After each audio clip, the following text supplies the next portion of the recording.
Hello friends, ನಮ್ಮ ಲಾಯಕ್ಸ್ ಬೆಂಗಳೂರು ಅರ್ಪಿಸುವ June 25ರ ಕನ್ನಡದಲ್ಲಿ ದಿನಪತ್ರಿಕೆಗಳ ಸುದ್ದಿ ವಿಶ್ಲೇಷಣೆಗೆ ತಮಗೆಲ್ಲರಿಗೂ ಸ್ವಾಗತ.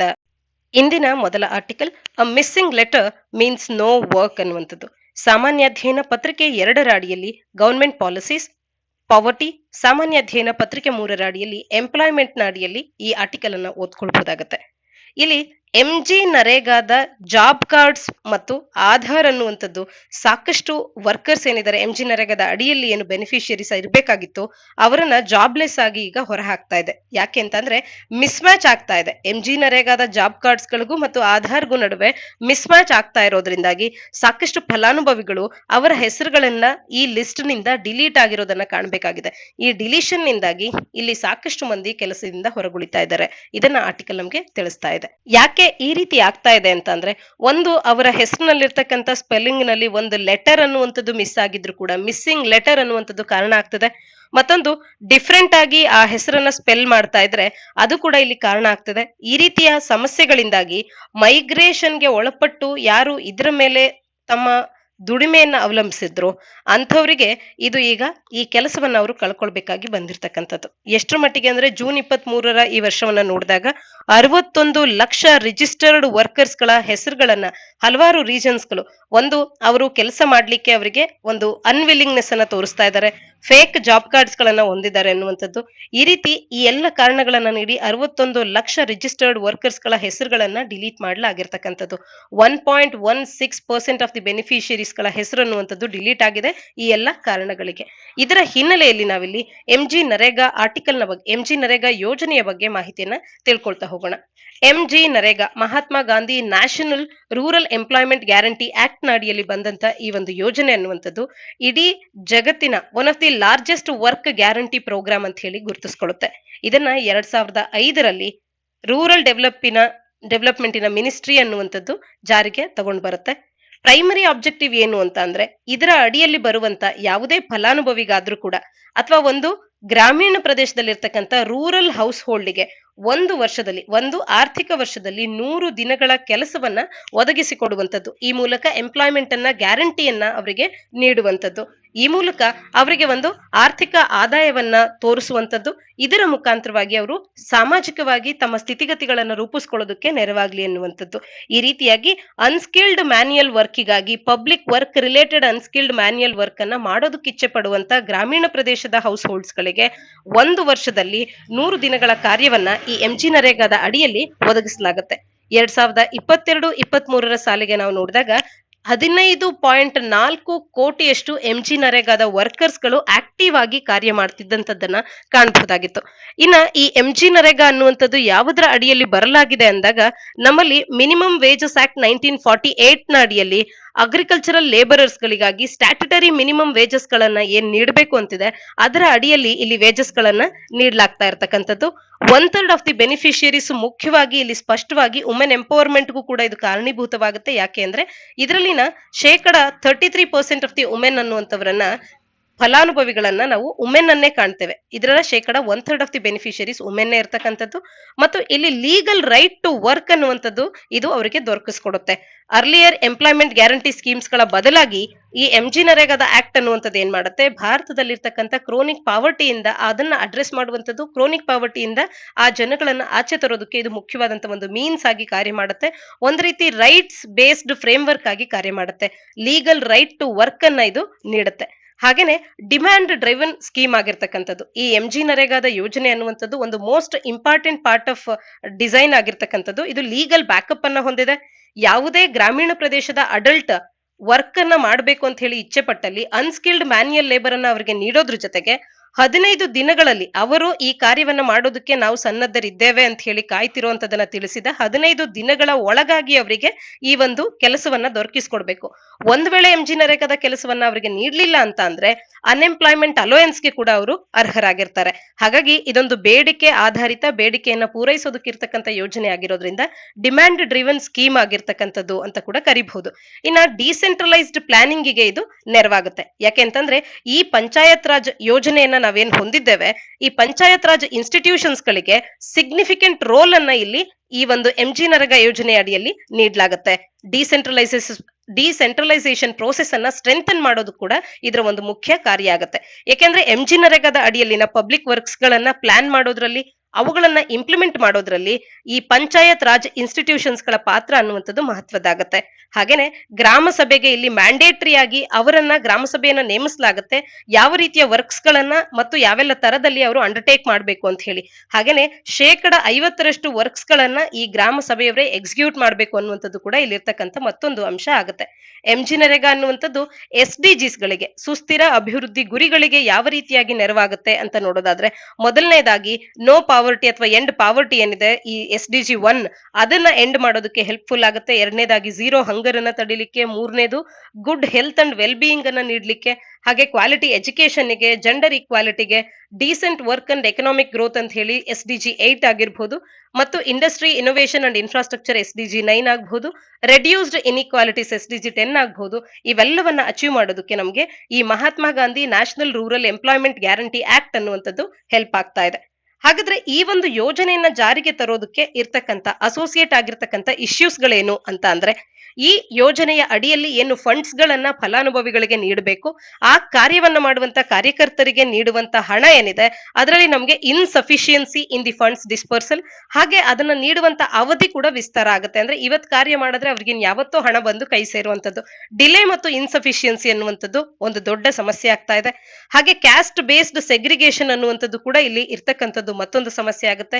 ಮತ್ತು ಪಂಚಾಯತ್ ರಾಜ್ ಇನ್ಸ್ಟಿಟ್ಯೂಷನ್ಸ್ ಗಳಿಗೆ ಇಲ್ಲಿ ನೀಡಿರ್ತಕ್ಕಂಥ ಏನು ಕೆಲಸಗಳನ್ನ ಅವ್ರು ಮಾಡಿಸ್ಬೇಕಂತಿದ್ರು ಕೂಡ ಅಟಾನಮಿ ಅಂತ ಬಂದಾಗ ವೆರಿ ಲಿಟಲ್ ಅಟಾನಮಿಯನ್ನ ಗ್ರಾಮ ಪಂಚಾಯತಿಗಳಿಗೆ ನೀಡಿರೋದ್ರಿಂದ ಇನ್ಎಫೆಕ್ಟಿವ್ ರೋಲ್ ಇದೆ ಪಂಚಾಯತ್ ರಾಜ್ ಇನ್ಸ್ಟಿಟ್ಯೂಷನ್ಸ್ ಗಳದ್ದು. ಎಫೆಕ್ಟಿವ್ ಆಗಿ ಎಫಿಷಿಯಂಟ್ ಮ್ಯಾನರ್ ನಲ್ಲಿ ಈ ಕಾರ್ಯಗಳನ್ನ ಇಂಪ್ಲಿಮೆಂಟ್ ಮಾಡೋದ್ರಲ್ಲಿ ಪಂಚಾಯತ್ ರಾಜ್ ಇನ್ಸ್ಟಿಟ್ಯೂಷನ್ಸ್ ಗಳ ಇನ್ಎಫೆಕ್ಟಿವ್ ರೋಲ್ ಅನ್ನುವಂಥದ್ದು ಮತ್ತೊಂದು ಸಮಸ್ಯೆ.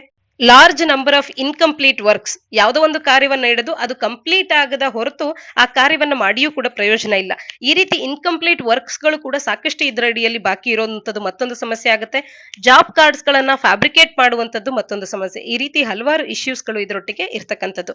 ಈಗ ಇದಕ್ಕೆ ಮತ್ತೊಂದು ಸಮಸ್ಯೆ ಆಡ್ ಆಗ್ತಾ ಇದೆ. ಜೆನ್ಯೂನ್ ಬೆನಿಫಿಷಿಯರೀಸ್ ಗಳನ್ನ ಹೊರಗಿಡುವಂತ ಒಂದು ಕಾರ್ಯ ಆಗ್ತಾ ಇದೆ. ಅವರ ಹೆಸರಿನ ಒಂದು ಲೆಟರ್ ಅನ್ನುವಂಥದ್ದು ಮಿಸ್ ಆಗ್ತಿರುವಂತದ್ದು, ಅವರ ಸ್ಪೆಲ್ಲಿಂಗ್ ಅನ್ನುವಂಥದ್ದು ಮಿಸ್ ಆಗ್ತಾ ಇರೋದ್ರಿಂದಾಗಿ ಜಾಬ್ ಕಾರ್ಡ್ ಮತ್ತು ಆಧಾರ್ ಕಾರ್ಡ್ ನಲ್ಲಿ ಇರ್ತಕ್ಕಂಥ ಮಿಸ್ ಮ್ಯಾಚ್ ಅನ್ನುವಂಥದ್ದು ಇಲ್ಲಿ ಇಷ್ಟು ಮಂದಿ 61 ಲಕ್ಷದಷ್ಟು ಮಂದಿ ರಿಜಿಸ್ಟರ್ಡ್ ವರ್ಕರ್ಸ್ ಗಳ ಹೆಸರುಗಳು ಡಿಲೀಟ್ ಆಗುವಂತೆ ಮಾಡಿರೋದ್ರಿಂದಾಗಿ ಇದು ಮತ್ತೊಂದು ಸಮಸ್ಯೆಯನ್ನ ಉಂಟು ಮಾಡ್ತಾ ಇದೆ ಎಂಜಿ ನರೇಗಾವನ್ನ ಜಾರಿಗೆ ತರೋದ್ರಲ್ಲಿ. ಮುಂದಿನ article, presidents rule is not an option ಇನ್ ಮಣಿಪುರ್ ಅಂತ ಹೇಳಿ ಅಮಿತ್ ಶಾ ಅವರು ತಿಳಿಸ್ತಾ ಇರ್ತಕ್ಕಂಥದ್ದು. ಪ್ರೆಸಿಡೆಂಟ್ ರೂಲ್ ನ ಬಗ್ಗೆ ಆರ್ಟಿಕಲ್ ನ ಹಿನ್ನೆಲೆಯಲ್ಲಿ ತಿಳ್ಕೊಳ್ಳೋಣ. ಮಣಿಪುರದಲ್ಲಿ ನಾವೀಗ ಕಾಣುವಂತೆ ಸಾಕಷ್ಟು ಅನ್ರೆಸ್ಟ್ ಅನ್ನುವಂಥದ್ದು ಉಂಟಾಗಿದೆ. ಇದರ ಕುರಿತಂತೆ ಇಡೀ ರಾಷ್ಟ್ರಾದ್ಯಂತ ಇವತ್ತು ಸುದ್ದಿಗಳು ಮೂಡ್ತಾ ಇರ್ತಕ್ಕಂಥದ್ದು. ಮಣಿಪುರದಲ್ಲಿ ಕೂಕಿ ಅನ್ನುವಂತ ಟ್ರೈಬ್ಸ್ ಆಗಿರ್ಬಹುದು, ಝೋಮಿ ಟ್ರೈಬ್ಸ್ ಆಗಿರ್ಬಹುದು, ಇವರು ಸಾಕಷ್ಟು ಆ ಹೋರಾಟವನ್ನ ಮಾಡ್ತಾ ಇದ್ದಾರೆ. ಇದೆಲ್ಲದರ ಹಿನ್ನೆಲೆಯಲ್ಲಿ ಮಣಿಪುರದಲ್ಲಿ ಪ್ರೆಸಿಡೆಂಟ್ ರೂಲ್ ಅನ್ನ ತರೋದ್ರ ಬಗ್ಗೆ ಕೂಡ ಚರ್ಚೆ ಆಗ್ತಿರುವಾಗ ಅಮಿತ್ ಶಾ ಅವರು ಸ್ಪಷ್ಟಪಡಿಸಿದ್ದಾರೆ, ಪ್ರೆಸಿಡೆಂಟ್ ರೂಲ್ ಅನ್ನುವಂಥದ್ದು ಮಣಿಪುರದ ಸ್ಥಿತಿಗತಿಗೆ ಒಂದು ಆಪ್ಷನ್ ಅಲ್ಲ ಅನ್ನುವಂಥದ್ದನ್ನ.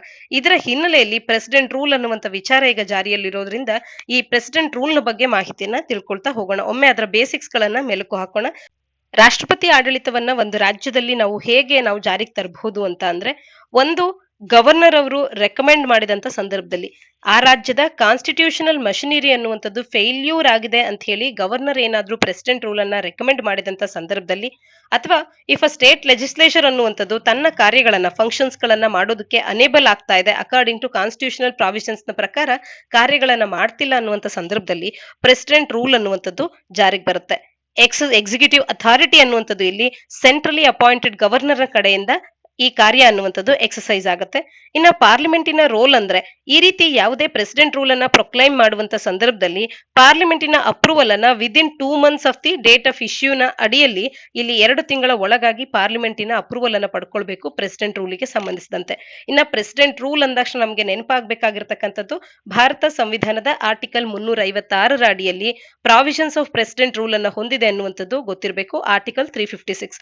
ಇನ್ನ ಇದರ ಅವಧಿಯ ಬಗ್ಗೆ ನೋಡಿದಾಗ 6 ತಿಂಗಳ ಅವಧಿ, ಹಾಗೆ maximum of 3 years by approval of parliament after every 6 months. ಪ್ರತಿ 6 ತಿಂಗಳಿಗೊಮ್ಮೆ ಪಾರ್ಲಿಮೆಂಟ್ ಇಂದ ಅಪ್ರೂವಲ್ ಅನ್ನ ಪಡ್ಕೊಳ್ತಾ ಮ್ಯಾಕ್ಸಿಮಮ್ ಆಫ್ 3 ವರ್ಷದವರೆಗೂ ಕೂಡ ರಾಷ್ಟ್ರಪತಿಯ ಆಡಳಿತವನ್ನ ನಾವು ಕಾಣಬಹುದು. ಇನ್ನ ಇದರ ಟರ್ಮಿನೇಷನ್ ಅಂತ ಬಂದಾಗ, ರಾಷ್ಟ್ರಪತಿಯವರಿಗೆ ಯಾವಾಗ ಇಲ್ಲಿ ಪ್ರೆಸಿಡೆಂಟ್ ರೂಲಿನ ಅವಶ್ಯಕತೆ ಇಲ್ಲ ಅಂತ ಅನ್ಸುತ್ತೆ ಆಗ ಅವರೇ ಅದನ್ನ ಟರ್ಮಿನೇಟ್ ಮಾಡಬಹುದು. ಇದಕ್ಕೆ ಪಾರ್ಲಿಮೆಂಟಿನ ಅಪ್ರೂವಲಿನ ಅವಶ್ಯಕತೆ ಇರೋದಿಲ್ಲ. ಇನ್ನ 44ನೇ ಸಾಂವಿಧಾನಿಕ ತಿದ್ದುಪಡಿ 1978ರಲ್ಲಿ ಏನ್ ಹೇಳುತ್ತೆ ಅಂತ ಅಂದ್ರೆ ಸ್ಟೇಟ್ ಮಾಡುತ್ತೆ that the president rule can't be imposed in any state beyond 1 year. 1 ವರ್ಷದ ಅವಧಿಗೆ ಮೀರಿ ಪ್ರೆಸಿಡೆಂಟ್ ರೂಲ್ ಅನ್ನ ಇಂಪ್ಲೈ ಮಾಡುವಂತಿಲ್ಲ ಯಾವುದೇ ರಾಜ್ಯದಲ್ಲಿ, unless it is a national emergency ಅನ್ನುವಂಥದ್ದು ಇರುವಂತ ಸಂದರ್ಭದಲ್ಲಿ 1 ವರ್ಷಕ್ಕೆ ಮೀರಿ ಇರಬಹುದು. ಅಥವಾ ಎಲೆಕ್ಷನ್ ಕಮಿಷನ್ ಏನಾದ್ರು ಸರ್ಟಿಫೈ ಮಾಡಿದ್ರೆ ಕಂಟಿನ್ಯೂನ್ಸ್ ಆಫ್ ಪ್ರೆಸಿಡೆಂಟ್ ರೂಲ್ ಅನ್ನುವಂಥದ್ದು ಇಲ್ಲಿ ನೆಸೆಸಿಟಿ ಇದೆ, ಅಸೆಂಬ್ಲಿ ಎಲೆಕ್ಷನ್ಸ್ ಗಳನ್ನ ಕಂಡಕ್ಟ್ ಮಾಡುವವರೆಗೂ ಅಥವಾ ಮಾಡೋದಕ್ಕೆ ನೆಸೆಸಿಟಿ ಇದೆ ಅಂತ ಹೇಳಿ ಇಸಿ ಏನಾದ್ರು ತಿಳಿಸಿದ್ರೆ ಈ 2 ಕೇಸಸ್ಗಳಲ್ಲಿ ಮಾತ್ರ ಅಂದ್ರೆ ನ್ಯಾಷನಲ್ ಎಮರ್ಜೆನ್ಸಿ ಮತ್ತು ಇಸಿ ಏನಾದ್ರೂ ಇಲ್ಲಿ ಎಲೆಕ್ಷನ್ ಅನ್ನ ಕಂಡಕ್ಟ್ ಮಾಡುವಂತ ಅವಶ್ಯಕತೆ ಇದೆ, ಅಲ್ಲಿವರೆಗೂ ಪ್ರೆಸಿಡೆಂಟ್ ರೂಲ್ ಬೇಕು ಅಂದಾಗ ಈ ಅವಧಿಯಲ್ಲಿ ಮಾತ್ರ 1 ವರ್ಷಕ್ಕೂ ವಿಸ್ತಾರವಾಗಿ ಪ್ರೆಸಿಡೆಂಟ್ ರೂಲ್ ಇರಬಹುದು. ಇಲ್ಲ ಅಂತ ಅಂದ್ರೆ 1 ವರ್ಷವನ್ನ ಮೀರಿ ಪ್ರೆಸಿಡೆಂಟ್ ರೂಲ್ ಅನ್ನುವಂಥದ್ದು ಇರುವಂತಿಲ್ಲ ಅಂತ ಹೇಳಿ 44ನೇ ಸಾಂವಿಧಾನಿಕ ತಿದ್ದುಪಡಿ ಅನ್ನುವಂಥದ್ದು ತಿಳಿಸಿದೆ. ಇದಿಷ್ಟು ನಮಗೆ ಪ್ರೆಸಿಡೆಂಟ್ ರೂಲ್ ನ ಬಗ್ಗೆ ಮಾಹಿತಿ ಅನ್ನುವಂಥದ್ದು ತಿಳಿದಿರ್ಲಿ. ಇನ್ನ ಪ್ರೆಸಿಡೆಂಟ್ ರೂಲ್ ಅಂದಾಕ್ಷಣ ನಮಗೆ ಇದರ ಬ್ಯಾಕ್ ಗ್ರೌಂಡ್ ಏನು, ಯಾವ ಆರ್ಟಿಕಲ್ ನ ಅಡಿಯಲ್ಲಿ ಇದು ಬರುತ್ತೆ, ಇದೆಲ್ಲವೂ ಕೂಡ ನಮಗೆ ತಿಳಿದಿರ್ಬೇಕಾಗತ್ತೆ. ಹಾಗಾದ್ರೆ ಈ ಕಾನ್ಸೆಪ್ಟ್ ಅನ್ನ ಭಾರತ ಮತ್ತು ಪಾಕಿಸ್ತಾನ ಎರಡೂ ಕೂಡ ಈ ಪ್ರಾವಿಷನ್ ಅನ್ನ ಗವರ್ಮೆಂಟ್ ಆಫ್ ಇಂಡಿಯಾ ಆಕ್ಟ್ 1935 ನಿಂದ ನಾವು ಪಡ್ಕೊಂಡಿರ್ತಕ್ಕಂಥದ್ದು ಅನ್ನುವಂಥದ್ದು ಗೊತ್ತಿರಲಿ. ಯಾವುದೇ ಲಿಬರಲ್ ಡೆಮೊಕ್ರೆಟಿಕ್ ಕಾನ್ಸ್ಟಿಟ್ಯೂಷನ್ ಅನ್ನುವಂಥದ್ದು ಇಡೀ ಜಗತ್ತಿನಲ್ಲಿ ಆರ್ಟಿಕಲ್ 356 ನಂತ ಒಂದು ಪ್ರಾವಿಷನ್ ಅನ್ನ ಹೊಂದಿರೋದ್ರಿಲ್ಲ. ಇದು ಕೇಂದ್ರ ಸರ್ಕಾರಕ್ಕೆ ಒಂದು ಪವರ್ ಅನ್ನ ನೀಡ್ತಾ ಇದೆ. ಡೆಮೊಕ್ರೆಟಿಕಲಿ ಎಲೆಕ್ಟ್ ಆಗಿರ್ತಕ್ಕಂಥ ರಾಜ್ಯ ಸರ್ಕಾರದ ಕಾರ್ಯಗಳನ್ನ ಕೇಂದ್ರ ಸರ್ಕಾರ ಅಥವಾ ಇಲ್ಲಿ ರಾಷ್ಟ್ರಪತಿಯವರು ಮಾಡೋದಕ್ಕೆ ಅಂತ ಹೇಳಿ.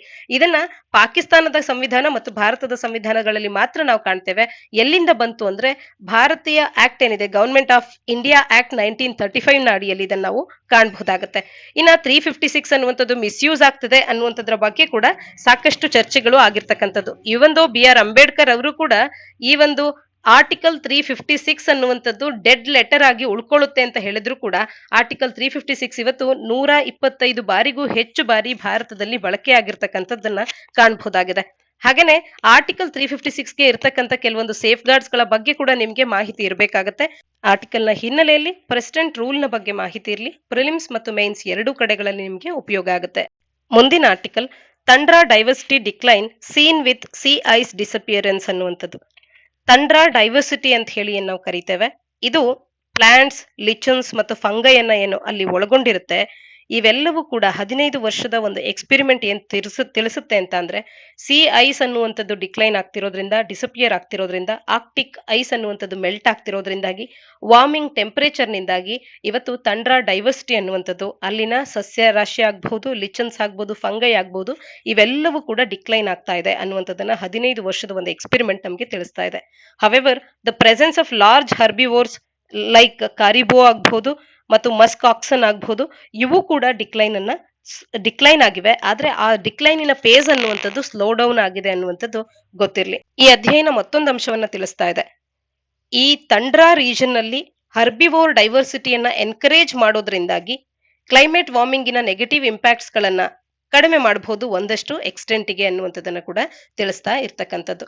ಒಟ್ಟಾರೆ ಪ್ರಿಲಿಮ್ಸ್ ಪಾಯಿಂಟ್ ಆಫ್ ವ್ಯೂ ನಲ್ಲಿ ತಂಡ್ರಾ ಅನ್ನುವಂಥದ್ರ ಕುರಿತಂತೆ ಈಗ ಸಿ ಐಸ್ ಡಿಸಪಿಯರ್ ಆಗ್ತಾ ಇರೋದ್ರಿಂದ ತಂಡ್ರಾ ಡೈವರ್ಸಿಟಿಯಲ್ಲಿ ಕೂಡ ನಾವು ಬಯೋಡೈವರ್ಸಿಟಿ ಡಿಕ್ಲೈನ್ ಅನ್ನ ಕಾಣ್ತಿದ್ದೇವೆ ಅನ್ನುವಂಥದ್ದು ಬಂದ್ರೆ ಹೌದು, ಇದು ಸರಿಯಾದಂತ ಸ್ಟೇಟ್ಮೆಂಟ್ ಆಗುತ್ತೆ.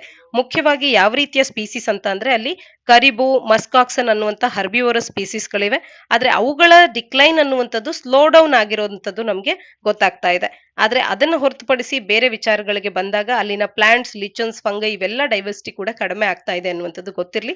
ಪ್ರಿಲಿಮ್ಸ್ ಪಾಯಿಂಟ್ ಆಫ್ ವ್ಯೂ ನಲ್ಲಿ ಈ ಅಂಡರ್ಸ್ಟ್ಯಾಂಡಿಂಗ್ ಒಂದ್ ವೇಳೆ ಈ ವಿಚಾರದಲ್ಲಿ ನಮಗೆ ಪ್ರಶ್ನೆಗಳು ಬಂದಾಗ ನಮಗೆ ಈಸಿ ಮಾಡುತ್ತೆ ಕ್ವೆಶನ್ಸ್ ಗಳನ್ನ ಟ್ಯಾಕಲ್ ಮಾಡೋದಕ್ಕೆ. ಮುಂದಿನ ಆರ್ಟಿಕಲ್ ಡಿಲಿಮಿಟೇಷನ್ ಪ್ರಪೋಸಲ್ಸ್ ಇನ್ ಅಸ್ಸಾಂ ಎವೋಕ್ ಮೋರ್ ಪ್ರೊಟೆಸ್ಟ್ ಅನ್ನುವಂಥದ್ದು. ಸಾಮಾನ್ಯ ಅಧ್ಯಯನ ಪತ್ರಿಕೆ 2ರ ಅಡಿಯಲ್ಲಿ ಇಂಡಿಯನ್ ಕಾನ್ಸ್ಟಿಟ್ಯೂಷನ್ ನ ಅಡಿಯಲ್ಲಿ ಎಲೆಕ್ಷನ್ ಸ್ಟ್ಯಾಟ್ಯುಟರಿ ಬಾಡೀಸ್ ಅನ್ನುವಂಥ ಪಠ್ಯಕ್ರಮದ ಅಡಿಯಲ್ಲಿ ಓದ್ಕೊಳ್ಬಹುದಾಗತ್ತೆ. ಇಲ್ಲಿ ಬಿಜೆಪಿ ಮತ್ತು ಅಪೋಸಿಷನ್ ಪಾರ್ಟೀಸ್ ಗಳ ಅಲೈ ಅನ್ನುವಂಥದ್ದು ಸ್ಟೆಪ್ ಅಪ್ ಮಾಡ್ತಾ ಇದೆ. ಡಿಲಿಮಿಟೇಷನ್ ಪ್ರಪೋಸಲ್ಸ್ ಗಳನ್ನ ಏನ್ ಬರ್ತಾವೆ ಅದರ ವಿರುದ್ಧವಾಗಿ ಪ್ರೊಟೆಸ್ಟ್ ಗಳನ್ನ ಇಲ್ಲಿ ನಾವು ಕಾಣಬಹುದಾಗಿದೆ. ಡ್ರಾಫ್ಟ್ ಪ್ರಪೋಸಲ್ ಅನ್ನ ಎಲೆಕ್ಷನ್ ಕಮಿಷನ್ ಪಬ್ಲಿಷ್ ಮಾಡಿದೆ. ನಂಬರ್ ಆಫ್ ಲೋಕಸಭಾ ಮತ್ತು assembly seats in the states ಅನ್ನುವಂಥದ್ದು it will remain unchanged at 14 ಅಂತ ಹೇಳಿ ಇದು Lok Sabha seats and 126 assembly seats ಇಲ್ಲಿ ಇರುತ್ತೆ ಅಂತ ಹೇಳಿ ತಿಳಿಸ್ತಾ ಇರ್ತಕ್ಕಂಥದ್ದು. ಆದ್ರೆ ಈ ಡಿಲಿಮಿಟೇಷನ್ ಪ್ರಪೋಸಲ್ ಇರೋದ್ರಿಂದಾಗಿ ಅಸ್ಸಾಂನಲ್ಲಿ ಮೋರ್ ಪ್ರೊಟೆಸ್ಟ್ ಅನ್ನುವಂಥದ್ದು ಎವೋಕ್ ಆಗ್ತಾ ಇದೆ ಅನ್ನುವಂಥದ್ದನ್ನ ಆರ್ಟಿಕಲ್ ತಿಳಿಸುವಂತ ಹಿನ್ನೆಲೆಯಲ್ಲಿ ಡಿಲಿಮಿಟೇಷನ್ ಅಂದ್ರೆ ಏನು ಅನ್ನುವಂಥದ್ರ ಬಗ್ಗೆ ಮಾಹಿತಿಯನ್ನು ತಿಳ್ಕೊಳ್ತಾ ಹೋಗೋಣ. ಡಿಲಿಮಿಟೇಷನ್ ಅನ್ನುವಂಥದ್ದು ಒಂದು ಪ್ರೋಸೆಸ್ ಅಥವಾ ಆಕ್ಟ್ ಆಗಿದ್ದು ಲಿಮಿಟ್ಸ್ ಅಥವಾ ಬೌಂಡ್ರೀಸ್ ಆಫ್ ಅ ಟೆರಿಟೋರಿಯಲ್ ಕಾನ್ಸ್ಟಿಟ್ಯೂಯನ್ಸಿಯನ್ನ ಇದು ಫಿಕ್ಸ್ ಮಾಡುತ್ತೆ ಒಂದು ರಾಷ್ಟ್ರ ಅಥವಾ ಒಂದು ರಾಜ್ಯದ ಒಳಗಡೆಗೆ. ಲೆಜಿಸ್ಲೇಟಿವ್ ಬಾಡಿಯನ್ನ ಹೊಂದಿರತಕ್ಕಂತ ಒಂದು ಪ್ರಾವಿನ್ಸ್ ನ ಅಡಿಯಲ್ಲಿನ ಒಂದು ಟೆರಿಟೋರಿಯಲ್ ಬೌಂಡ್ರೀಸ್ ಅನ್ನ ಫಿಕ್ಸ್ ಮಾಡುವಂತ ಆಕ್ಟ್ ಅಥವಾ ಪ್ರೋಸೆಸ್ ಅನ್ನ ಡಿಲಿಮಿಟೇಷನ್ ಅಂತ ಹೇಳಿ ಕರಿಬಹುದು. ಲೋಕಸಭೆ ಮತ್ತು ಲೆಜಿಸ್ಲೇಟಿವ್ ಅಸೆಂಬ್ಲಿ ಈ ಎರಡರ ಒಂದು ಡಿಲಿಮಿಟೇಷನ್ ಅನ್ನುವಂಥದ್ದು ಲೋಕಲ್ ಬಾಡೀಸ್ ಗಳ ಡಿಲಿಮಿಟೇಷನ್ ನಿಂದ ಭಿನ್ನವಾಗಿ ಇರುತ್ತೆ ಅನ್ನುವಂಥದ್ದು ಗೊತ್ತಿರಲಿ. ಇನ್ನ ಡಿಲಿಮಿಟೇಷನ್ ಕಮಿಷನ್ ಆಕ್ಟ್ 1952ರಲ್ಲಿ ಭಾರತದಲ್ಲಿ ಜಾರಿಗೆ ಬಂದಿದೆ ಅನ್ನುವಂಥದ್ದು ಕೂಡ ಗೊತ್ತಿರಲಿ. ಡಿಲಿಮಿಟೇಷನ್ ಕಮಿಷನ್ ಅನ್ನುವಂಥದ್ದು ಭಾರತದಲ್ಲಿ ಯಾರಿಂದ ಆಯ್ಕೆ ಆಗುತ್ತೆ ಅಂದ್ರೆ ಪ್ರೆಸಿಡೆಂಟ್ ಆಫ್ ಇಂಡಿಯಾದವರು ಆಯ್ಕೆ ಮಾಡ್ತಾರೆ ಮತ್ತು ಇದು ಎಲೆಕ್ಷನ್ ಕಮಿಷನ್ ಭಾರತದ ಚುನಾವಣಾ ಆಯೋಗದೊಟ್ಟಿಗೆ ಕೊಲಾಬರೇಷನ್ ನಲ್ಲಿ ವರ್ಕ್ ಮಾಡುತ್ತೆ. ಡಿಲಿಮಿಟೇಷನ್ ಕಮಿಷನ್ ಅನ್ನುವಂಥದ್ದು ಭಾರತದಲ್ಲಿ ಇದುವರೆಗೂ 52ರಲ್ಲಿ 63ರಲ್ಲಿ 73ರಲ್ಲಿ ಮತ್ತು 2002ರಲ್ಲಿ 4 ಬಾರಿ ಇದು ಸೆಟಪ್ ಆಗಿದೆ. 52ರಲ್ಲಿ 52ರ ಆಕ್ಟ್ ನ ಪ್ರಕಾರ, 63ರಲ್ಲಿ 62ರ ಆಕ್ಟ್ ನ ಪ್ರಕಾರ, 73ರಲ್ಲಿ 72ರ ಆಕ್ಟ್ ನ ಪ್ರಕಾರ ಮತ್ತು 2002ರಲ್ಲಿ 2002ರ ಆಕ್ಟ್ ನ ಪ್ರಕಾರ ಇದು ಬಂದಿರತಕ್ಕಂಥದ್ದು. ಇನ್ನ ಡಿಲಿಮಿಟೇಷನ್ ಅಂದಾಕ್ಷಣ ನಿಮ್ಗೆ ಗೊತ್ತಿರಬೇಕು ಯಾತಕ್ಕಾಗಿ ಇದು ಬೇಕು ಅಂತ ಅಂದ್ರೆ ಈಕ್ವಲ್ ಸೆಗ್ಮೆಂಟ್ಸ್ ಆಫ್ ಪಾಪ್ಯುಲೇಷನ್ಗೆ ಈಕ್ವಲ್ ರೆಪ್ರೆಸೆಂಟೇಷನ್ ಅನ್ನ ನೀಡಬೇಕು ಅನ್ನುವಂಥದ್ದು ಡಿಲಿಮಿಟೇಷನ್ ನ ಮುಖ್ಯ ಉದ್ದೇಶ ಆಗುತ್ತೆ. Fair division of geographical areas ಅನ್ನುವಂಥದ್ದು ಆಗಬೇಕು ಸೊ ದಟ್ ಯಾವುದೇ ಒಂದು ರಾಜಕೀಯ ಪಕ್ಷ ಅನ್ನುವಂಥದ್ದು ಬೇರೆ ರಾಜಕೀಯ ಪಕ್ಷಗಳ ಮೇಲೆ ಒಂದು ಅಡ್ವಾಂಟೇಜ್ ಅನ್ನ ಪಡ್ಕೊಳ್ಳದೆ ಇರಲಿ ಅನ್ನುವಂಥದ್ದು ಮತ್ತೊಂದು ವಿಚಾರ ಆಗುತ್ತೆ. ಹಾಗೆ ಒನ್ ವೋಟ್ ಒನ್ ವ್ಯಾಲ್ಯೂ ಅನ್ನುವಂತ ಪ್ರಿನ್ಸಿಪಲ್ ಅನ್ನ ಅಪ್ಹೋಲ್ಡ್ ಮಾಡುತ್ತೆ ಡಿಲಿಮಿಟೇಷನ್ ಅನ್ನುವಂತ ಒಂದು ಪ್ರೋಸೆಸ್. ಇನ್ನ ಡಿಲಿಮಿಟೇಷನ್ ನ ಕುರಿತಂತೆ ಇರುವಂತಹ ಸಾಂವಿಧಾನಿಕವಾದಂತ ಪ್ರಾವಿಷನ್ಸ್ ಗಳನ್ನ ನೋಡೋದಾದ್ರೆ ಆರ್ಟಿಕಲ್ 82 ಆಫ್ ಇಂಡಿಯನ್ ಕಾನ್ಸ್ಟಿಟ್ಯೂಷನ್ ತಿಳಿಸುತ್ತೆ ಪ್ರತಿಯೊಂದು ಸೆನ್ಸಸ್ ನ ನಂತರ ಡಿಲಿಮಿಟೇಷನ್ ಆಕ್ಟ್ ಅನ್ನುವಂಥದ್ದನ್ನ ಪಾರ್ಲಿಮೆಂಟ್ ಎನಾಕ್ಟ್ ಮಾಡಬೇಕು ಅಂತ ಹೇಳಿ. ಹಾಗೆ ರಾಜ್ಯ ಸರ್ಕಾರಗಳಿಗೆ ಸಂಬಂಧಪಟ್ಟಂತೆ ಯಾವ ಆರ್ಟಿಕಲ್ ಅನ್ನುವಂಥದ್ದು ಡಿಲಿಮಿಟೇಷನ್ ಆಕ್ಟ್ ಅನ್ನುವಂಥದ್ರ ಪ್ರಕಾರ ಎವ್ರಿ ಸೆನ್ಸಸ್ ನ ನಂತರ ಡಿಲಿಮಿಟೇಷನ್ ಆಕ್ಟ್ ನ ಅಡಿಯಲ್ಲಿ ಟೆರಿಟೋರಿಯಲ್ ಕಾನ್ಸ್ಟಿಟ್ಯೂಯನ್ಸಿಸ್ ಗಳನ್ನ ರಾಜ್ಯಗಳಲ್ಲಿ ಡಿವೈಡ್ ಮಾಡೋದ್ರ ಬಗ್ಗೆ ಯಾವ ಆರ್ಟಿಕಲ್ ಮಾತನಾಡುತ್ತೆ ಅನ್ನುವಂಥದ್ದನ್ನ ತಪ್ಪದೆ ನೀವು ಕಮೆಂಟ್ ಸೆಕ್ಷನ್ ಅಲ್ಲಿ ಕಮೆಂಟ್ ಮಾಡಿ ತಿಳಿಸಿ. ಹಾಗಾದ್ರೆ ಡಿಲಿಮಿಟೇಷನ್ ಗೆ ಸಂಬಂಧಪಟ್ಟಂತೆ ಇರತಕ್ಕಂತ ಕನ್ಸರ್ನ್ಸ್ ಗಳ ಬಗ್ಗೆ ತಿಳ್ಕೊಳ್ಳೋದಾದ್ರೆ ಒಂದು ಪ್ರಾದೇಶಿಕ ಅಸಮಾನತೆ ರೀಜನಲ್ ಡಿಸ್ಪ್ಯಾರಿಟಿ, ಮತ್ತೊಂದು ಸರಿಯಾದ ರೀತಿಯಲ್ಲಿ ಫಂಡಿಂಗ್ ಆಗದೆ ಇರತಕ್ಕಂಥದ್ದು ಇನ್ಅಡಿಕ್ವೇಟ್ ಆದಂತ ಫಂಡಿಂಗ್ ಆಗಬಹುದು ಮತ್ತು ಇಲ್ಲಿ SC/STs ಗಳಿಗೆ ಇರ್ತಕ್ಕಂಥ ಮೀಸಲಾತಿಗೆ ಕೂಡ ಇದು ಅಫೆಕ್ಟ್ ಆಗುತ್ತೆ. ಈ ರೀತಿ ಸಮಸ್ಯೆಗಳನ್ನ ಡಿಲಿಮಿಟೇಷನ್ ಕಮಿಷನ್ ಹೊಂದಿದೆ. ಆರ್ಟಿಕಲ್ ನ ಹಿನ್ನೆಲೆಯಲ್ಲಿ ಭಾರತ ಸಂವಿಧಾನದ ಯಾವ ಆರ್ಟಿಕಲ್ ರಾಜ್ಯಗಳಲ್ಲಿನ ಡಿಲಿಮಿಟೇಷನ್ ಬಗ್ಗೆ ಮಾತನಾಡುತ್ತೆ ಅನ್ನುವಂಥದ್ದನ್ನ ತಪ್ಪದೆ ನೀವು ಕಮೆಂಟ್ ಸೆಕ್ಷನ್ ಅಲ್ಲಿ ಕಮೆಂಟ್ ಮಾಡಿ ತಿಳಿಸಿ. ಮುಂದಿನ article Modi reaches Cairo to meet with president LCC and the grand mufti ಅನ್ನುವಂಥದ್ದು. ಸಾಮಾನ್ಯ ಅಧ್ಯಯನ ಪತ್ರಿಕೆ 2ರ ಅಡಿಯಲ್ಲಿ ಬೈಲಾಟ್ರಲ್ ರಿಲೇಷನ್ಸ್ ಅನ್ನುವಂತ ಪಠ್ಯಕ್ರಮದ ಅಡಿಯಲ್ಲಿ ಓದ್ಕೊಳ್ಬಹುದು. ಪ್ರಧಾನಮಂತ್ರಿ ಮೋದಿ ಅವರು ಈಜಿಪ್ಟಿನ ವಿಸಿಟ್ ನಲ್ಲಿ ಇದ್ದಾರೆ. ಈಗ ಅಲ್ಲಿ ಪ್ರೆಸಿಡೆಂಟ್ ಅಬ್ದೆಲ್ ಫತಾ LCC ಅವರ ಒಂದು ಇನ್ವಿಟೇಷನ್ ಆಧಾರದ ಮೇಲೆ ಅವರೀಗ ಅಲ್ಲಿಗೆ ಭೇಟಿ ನೀಡಿರ್ತಕ್ಕಂಥದ್ದು. ಪ್ರೈಮ್ ಮಿನಿಸ್ಟರ್ ಅವರ ವಿಸಿಟ್ ಅನ್ನುವಂಥದ್ದು ಒಂದು ಇಂಪಾರ್ಟೆಂಟ್ ಮೈಲ್ ಸ್ಟೋನ್ ಅನ್ನ ಮಾರ್ಕ್ ಮಾಡ್ತಾ ಇದೆ. ಇದು ಪ್ರೈಮ್ ಮಿನಿಸ್ಟರ್ ಅವರ ಕೇವಲ ಮೊದಲ ಟ್ರಿಪ್ ಏನಲ್ಲ ಈಜಿಪ್ಟಿಗೆ, ಅದ್ರ ಬದಲಾಗಿ ಫಸ್ಟ್ ಅಫಿಷಿಯಲ್ ಬೈಲಾಟ್ರಲ್ ವಿಸಿಟ್ ಕೂಡ ಆಗ್ತಾ ಇದೆ. 1997ರಿಂದ ಈ ರೀತಿಯ ಒಂದು ವಿಸಿಟ್ ಅನ್ನುವಂಥದ್ದು ಆಗಿರಲಿಲ್ಲ.